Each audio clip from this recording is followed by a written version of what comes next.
Hey guys, this is your Emanuel's Bios out here in Las Vegas, Nevada. I just wanted to do a really quick video, and we are doing it on Chapter 2 today, if you can see here, of the Emotion Code. So hopefully you guys are enjoying this book with us, and we're just excited, you know, we're just moving on forward, and this is going to take us some time to do a page-by-page commentary, but like I said, Carston and I want to add and contribute value to you who are studying the book, or you are someone who's curious about this information, or maybe you're just a practitioner who just wants to hear other people's perspectives. And so maybe you can leave a comment below if you are a practitioner. Maybe you have some insight on this video today. So we'd love to hear back from you guys, and we will respond very quickly. So this is just in case, I want to let you guys know this is Dr. Bradley Nelson's work. This isn't our work, but we do honor him, appreciate what he's done in regards to the discovery of the Emotion Code. And so this is our ode to him, is just to be able to do a page-by-page commentary and just kind of add our insight to it. So anyway, so we're in Chapter 2, The Secret World of Emotions. So by now you're probably wondering whether you have any trapped emotions yourself and what they might be. Here's a list of circumstances that often result in trapped emotions. So I actually wrote, if you can see here, I actually wrote notes on like loss of loved ones. I wrote my mother, divorce or relationship programs. I'm like, I divorced someone. Financial hardship. I'm like, someone stole money from me. Home or work stress. I'm like, home-based business stress. You know, just different things that, you know, I basically was struggling with. I was kind of like saying, yes, I definitely do. So it was kind of like I was already self-analyzing myself when I first read this. So if I think maybe you could check some of these off if you want, to kind of help you out to see if there's something holding you back. Long-term stress, let me go back here.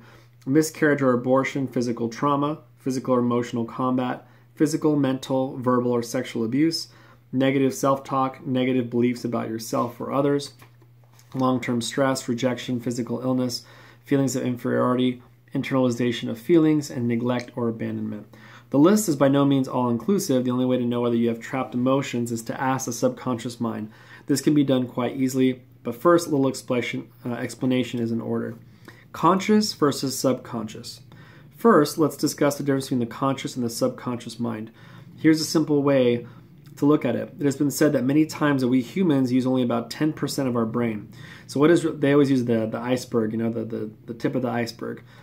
What is really meant by this is that the subconscious mind needs about 10% of our brain's resources.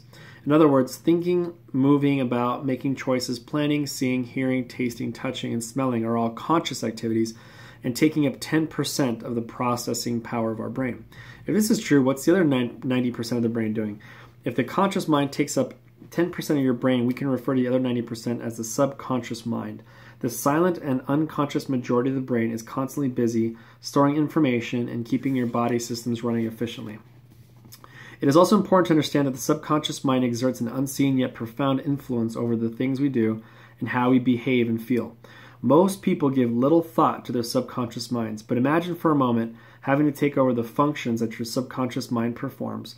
Imagine the difficulty of instructing your digestive system how to digest your lunch, or telling your cells how to create enzymes and proteins. That would be pretty intense, to say the least. Imagine if you had to worry about keeping your heart beating or keeping air moving in and out of your lungs every moment of our day. We'd probably become schizophrenics at that point, or just go crazy.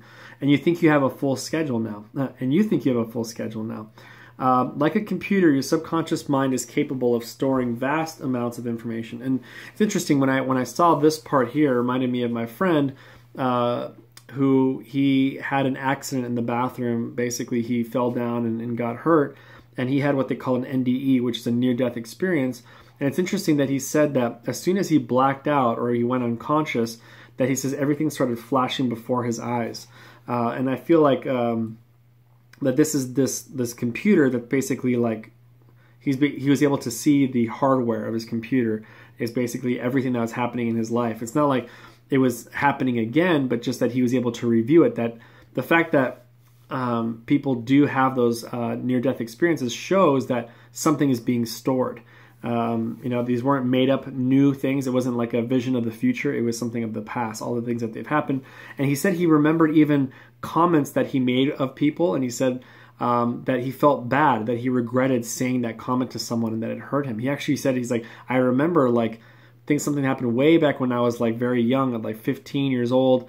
or something that when he was really young, and all of a sudden, you know, he feels really a huge regret about that. So, but he's never thought about that for many 30 years. And so, so here's another thing too. There's another thing that I like to read here that I read, and it reminds me of actually Revelations 20:12. But it says, forest fires can cause a fire scar on the ring, marking the year the fire took place. By counting the annual rings between fire scars, you can determine how many fires there were during the life of the tree. Floods, insects, and other things have also left their marks. Just as the rings on a tree record its history, our own life's history is also being recorded in heaven, in our book of life. In the scriptures we read, and I saw the dead, small and great, stand before God, and the books were open. This is in the book of Revelations. Another book was open, which is the book of life, and the dead were judged out of these things which were written in the books, according to their works, and the book of their life is their record, which is kept in heaven. So it just talks about two different books, but one of the books is the book of life, which basically, it's not only just your actions, but your thoughts and actions as well. So it's also a scriptural thing, Revelations 20:12. Brain surgery is often done while the patient is conscious. The brain has no pain-sensing nerves, and surgeons take advantage of this fact to get feedback from their patients while their brains are being delicately probed during surgery. Dr. Wilder Penfield discovered that under certain circumstances, people who are undergoing brain surgery will have memories returned to them when a certain area of the brain is stimulated. For example, the surgeon may touch an area of the brain with his electrode, and the alert patient suddenly will remember a scene, a smell, or even a sound from a particular moment in their life. Often these flashes of memory are about events or scenes that would be unremembered under normal circumstances. If the same area of the brain is touched again with an electrode in the same precise spot, the same memory will be re-experienced. If you're like me, sometimes it seems difficult to remember what happened yesterday. I believe, however, that your subconscious mind is an amazing recording device. So just letting you know, for you practitioners, is that I believe one of the key things in that Dr. Bradley Nelson recommends is to be able to pray, no matter what faith you're in, to be able to have a moment where you take time to ask either a higher power, greater universe, or God, or whoever you believe in. And I tell that to the clients, like, whatever you believe in, and that our session's inspired. Now, what's interesting is that I spoke with a child that I worked with, and he was telling me, he's like, you know, it's funny that after our sessions, I don't really remember much about my past. He said, but whenever we're in our session, I always remember stuff. It's like really easy. And I always tell the client, like, well, we both believe in prayer. We believe in something higher. And I think the prayers answer when you can remember things you don't usually typically remember. So anyway, that's something that I wanted to quickly share. I kind of say, like, when people are surprised about it, I say, well, we did pray for our session to be inspired. So kind of lean on your intuition on what it says. I believe every face you've ever seen in a crowd, every smell, every voice, every song, or every taste, every touch, and every sensation you have experienced has been recorded by your subconscious. Every face you've ever seen in a crowd. So something that my little comment here is actually it was Carston, my friend who taught me. He said that, did you know that you can save people's privacy? You don't have to have them tell you certain memories. If you release something, you can say, hey, are you thinking of this person in your mind? Or are you thinking of this event in your mind? And if they say, yes, I am. Okay, great. I'm like, hold that thought. I'll muscle test it to see if that's what it's about. So that's another way that you can tell people that some people won't move forward with you if they have to disclose things about their past. But you can say, hey, and by the way, there is a way you can do muscle testing where you still keep your privacy. You don't have to reveal everything that's happened to you in order to receive the healing. And so kind of a little gold nugget for you emotion code practitioners who maybe you have some clients that for some reason they haven't moved forward. I highly suggest that you let them know that privacy is a possibility there. If they don't have to share anything about their memory, they can just hold it in their mind and then we can muscle test it. So, every face you've ever seen, every virus, bacteria, or fungus that has ever invaded your body, all your injuries, all your thoughts and feelings, and the entire history of every cell in your body has all been archived. Your subconscious is also aware of any trapped emotions that your body may be harboring. It also knows exactly what effect these trapped emotions are having on your physical, emotional, and mental well-being. All of this and more is tucked away in the subconscious mind. Your subconscious is also aware of exactly what your body needs in order to get well. But how can you get this information? I began asking myself that same question when I was in chiropractic school. I learned that the brain is essentially a computer, the most powerful computer in the known universe. This made me wonder if healers would ever be able to tap into the immense power of the brain to find critical information about what was wrong with their patients. So applied kinesiology is something we use, and something just quickly tell people, hey, look, this has been around since 1960s. So kind of remember that. It's a really good year to remember, 1960s, Dr. George Goodheart. So during my years of practice, and I wanted to say the last thing is that a lot of people, sometimes when you tell your clients, say, hey, I use applied kinesiology, they go, what's that? So you're making it sound weirder than it should be, but to kind of dumb it down, I just say, I do muscle testing, where I push down on your arm and ask questions, and when it's strong, it means yes, when it's no, it means no. So kind of keep it simple for the clients. They'll make them kind of like applied kinesiology. It might be kind of a big word. I like to use smaller words just so that they can understand if they don't know what it means. I began asking myself that same question when I was in chiropractic school. I learned that the brain is essentially a computer, the most powerful computer in the known universe. That made me wonder if healers would ever be able to tap into the immense power of the brain. We already went through this.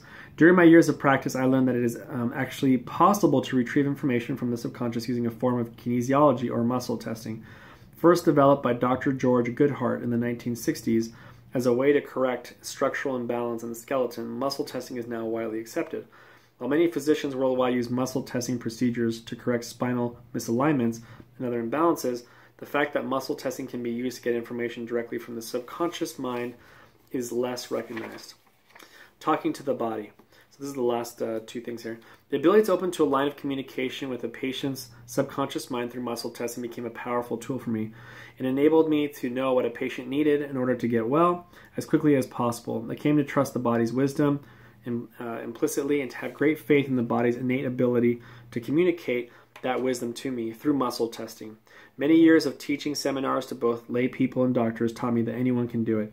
Anyone can learn to get answers from the body. Anyone can take the necessary steps to help the body heal. You don't have to be a doctor. You just have to be willing to learn.